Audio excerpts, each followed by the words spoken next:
आप बहुत बड़े जाहिल और गधे हैं। व्यक्तिगत आप बहुत बड़े मूर्ख हैं। मुझे बताइए अतीकुर रहमान पर आज तक क्या क्या अत्याचार हुए, एक लिस्ट दे दीजिए मुझे, मैं समझ जाऊंगा कि भारतीय मुसलमान पर अत्याचार हो रहा है। डिस्कनेक्ट हुआ क्या दीपक? अरे अच्छा कोई बात नहीं, फोन करेक्ट। नमस्कार, जय हिंद दोस्तों। रामनवमी की शोभा यात्रा पर जो शांति दूतों के द्वारा पत्थरबाजी की गई, उसी पर एक डिबेट हो रही थी, जिसमें कि अतीकुर रहमान और जेडीयू के प्रवक्ता साहब उन पत्थरबाजों को गलत बताने की जगह मासूम बताने की कोशिश कर रहे थे। लेकिन संगीत रागी और दीपक चौरसिया ने उनको अपने तर्कों से गजब का धोया। तो आप वीडियो में एंड तक बने रहिए, बड़ा ही मजा आने वाला। चलिए शुरू करते हैं। आपने डरा के रखा हुआ है मुसलमानों को, इसलिए मुस्लिम बहुल इलाके पैदा हुए हैं और वो कह रहे हैं कि पत्थर पड़ रहे हैं। ठीक है, अगर आएंगे तो पत्थर पड़ेंगे, क्योंकि उस शुरुआत तो आपने की है 92-93 में। देखिए, दूसरी बात देखिए, जो दंगे 92 से पहले होते थे या 1947 से भी पहले जो दंगे होते थे, वो मुस्लिम मैंने 1974 का हवाला दिया है आपको। और एक मिनट मैं अपनी बात कह लेता हूं। मैंने बीच में नहीं टोका था, आप गलत भी बोल रहे थे, फिर भी मैं चुप रहा। नहीं, मैंने 1974 वाजपेयी जी और मिसेस गांधी का हवाला दिया है आपको। नहीं, मैं अपनी बात कह लूं, उसके बाद बोलेगा। मैं 92 भाई आरएसएस के चीफ जहां कहीं जाते थे, विदिन 1 वीक वहां राइट क्यों होते थे? आप सुनिए तो सही। मैंने तो आपसे कहा कि पूरी दुनिया में मान लेते हैं राष्ट्रीय स्वयंसेवक संघ कम्युनल संगठन है, उसके कारण दंगे हो जाते हैं। लेकिन लंदन में दंगे क्यों होते हैं? पेरिस सबर्ब में दंगे क्यों होते हैं? मुसलमान ही क्यों ब्लास्ट करता है? सिडनी में भी वही ब्लास्ट करता है, पोलैंड में भी वही ब्लास्ट करता है, स्पेन में भी वही ब्लास्ट करता है। देखिए, घेटोइजेशन मुस्लिम समाज की मानसिकता है। दीपक जी, इसके कारण मैं बताता हूं। किसी मुस्लिम, चूंकि इस्लामिक एक्सट्रीमिज्म पूरी दुनिया में फैला हुआ है, तो हर व्यक्ति एक सामने बैठे हुए मुस्लिम से डर में रहता है। किसी मुसलमान के चेहरे पर तो लिखा हुआ तो है नहीं कि वो आतंकवादी है। किसी मुसलमान के चेहरे पर तो ये लिखा हुआ नहीं है कि वो बम फोड़ देगा कल, लेकिन आदमी डरता है उसके कारण। और नतीजा है कि उनकी आप जब सुबह सुबह कहते हैं कि मेरे पैगंबर के अलावा कोई पूजा के लायक नहीं है, वो पूजा के लायक ही नहीं है, इसका मतलब न राम पूजा के लायक है, न कृष्ण पूजा के लायक है, न शिव पूजा के लायक है, न जैनों के तीर्थंकर पूजा के लायक है। आप तो वही तो दूसरे धर्मों के प्रति घृणा पैदा कर रहे हैं।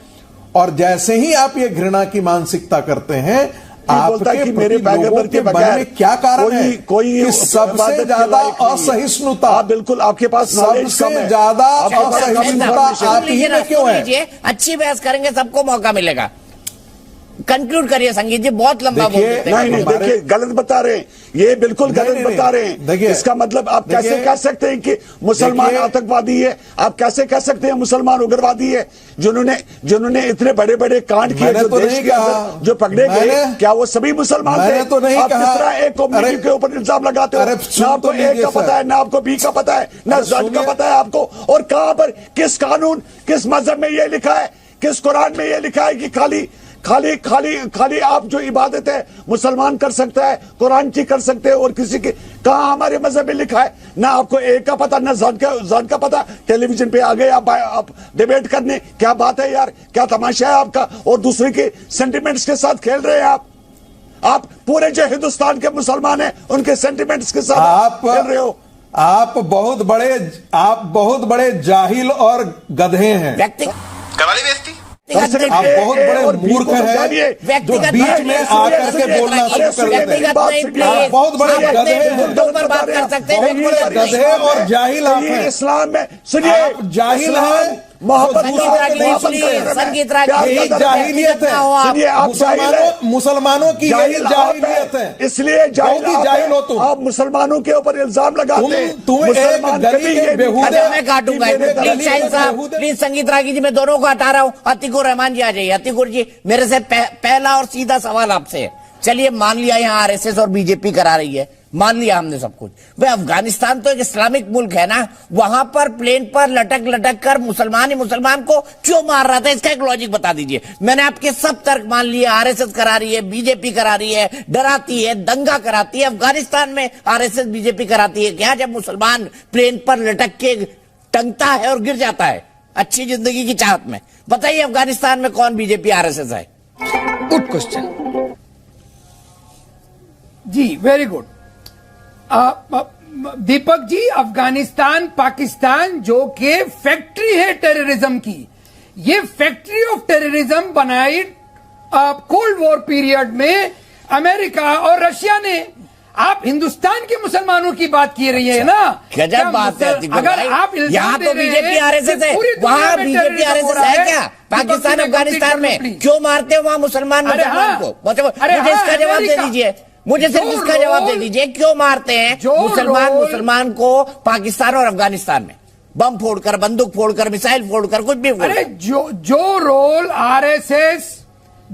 आरएसएस हिंदुस्तान में अदा कर रहा है, वो वर्ल्ड स्टेज के ऊपर अमेरिका अदा कर रहा है। अच्छा, पूरा टेररिज्म यहाँ पे आरएसएस जिम्मेदार, वहां पे अमेरिका जिम्मेदार। मेरा सवाल ये है, इतने स्कॉलर आदमी आप, जब आप ये तर्क देंगे, अच्छा ठीक है, तो अमेरिका को मारिए ना 9/11। चलिए मैंने मान लिया अमेरिका जिम्मेदार है, आपने 9/11 में मार दिया, पर अफगानी को क्यों मार रहा है मुझे बता दीजिए। पाकिस्तान को क्यों मार रहा है? शिया सुन्नी को क्यों मार रहा है? अहमदिया उस दूसरे को क्यों मार रहा है? मुझे बताइए ना। एक शिया देश है, एक सुन्नी देश है, ये क्यों है भाई? इस्लाम तो एक ही है ना, तो एक शिया है, एक सुन्नी है, ऐसा क्यों? बताइए ना। क्योंकि हिंदुस्तान का मुसलमान इस हिंदुस्तान पर आ गए, क्योंकि आपके पास जवाब नहीं है उसका। अफगानिस्तान आप आ गए ना, तर्क पे नहीं जाएंगे, तर्क पे नहीं जाएंगे आप, क्योंकि आपको पता है आपके पास तर्क नहीं आती भाई। अरे तर्क की बात आप पूरी तो करने दें, करिए। क्या इंडियन मुस्लिम रेडिकलाइज्ड है? बिकॉज ऑफ दैट रीजन संगीत रागी जो इल्जाम दे रहे हैं कि कुरान में पढ़ाया जा रहा है टेररिज्म, क्या वो हकीकत है? आप पूछिए इनसे ना। कौन सी लाइन? ये बात तो मैंने कही नहीं भाई। अतीक भाई, मैंने तो संगीत रागी जी को जो शब्द एक दूसरे के लिए शाहीन जी और ये कह रहे थे, मैंने उनको हटा दिया। मुझे तो आप इस बात का जवाब दीजिए कि अफगानिस्तान में, अब तो अमेरिका चला गया ना, अब तो अफगानी रह रहे हैं वहां पे। अमेरिका चला गया, आया, बम बरसाए, लड़ाई झगड़ा करवाया, चला गया, तो वहां मुसलमान को क्यों मार रहा है भाई? सीरिया में मुसलमान को क्यों मार रहा है? उनके पास मैं इराक कवर करके आया हूं, मुझे बताइए वहां मुसलमान को क्यों मारता है? Guided by the Indian constitution. Indian Muslims are guided by the and swear by the Indian constitution. गजब, अब आ गया संविधान। अब नहीं बोल रहे, अब नहीं बोल रहे, अब आप संविधान को आगे ले आए। अरे अगर उनके पास संविधान नहीं है तो इसका कसूरवार मैं हूं क्या? हाँ, हमारा। मैं एक बात बताऊं अतीक भाई, एक बात सुन लीजिए मेरी। संविधान की पाकिस्तान बना किस बिना पर बना? संविधान की सुरक्षा करती है। अच्छा, आप देखो, जब कोई तर्क न रहे तो भारत का संविधान, ऐसी कस्में खाते हैं।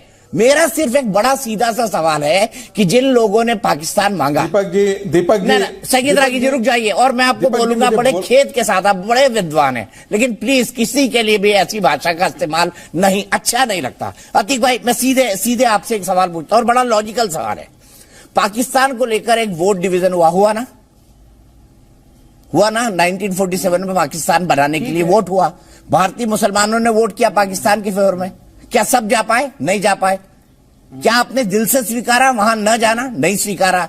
और आज भी जो है आपके अंदर है, आपको अगर इंडियन मुसलमान की कोई भी बात होती है ना, तो आप ओआईसी को ताकते हैं, ओआईसी को ताकते हैं आज जी। और फिर पाकिस्तान जाता है, ओआईसी में एक स्टेटमेंट दिलवाता है कि भारत में मुसलमानों पर अत्याचार हो रहा है। मुझे बताइए अतीकुर रहमान पर आज तक क्या क्या अत्याचार हुए, लिस्ट दे दीजिए मुझे, मैं समझ जाऊंगा कि भारतीय मुसलमान पर अत्याचार हो रहा है। डिस्कनेक्ट हुआ क्या दीपक जी? अरे अच्छा, कोई बात नहीं, फोन कनेक्ट करा दीजिए। खत्म, bye bye, tata, goodbye, गया।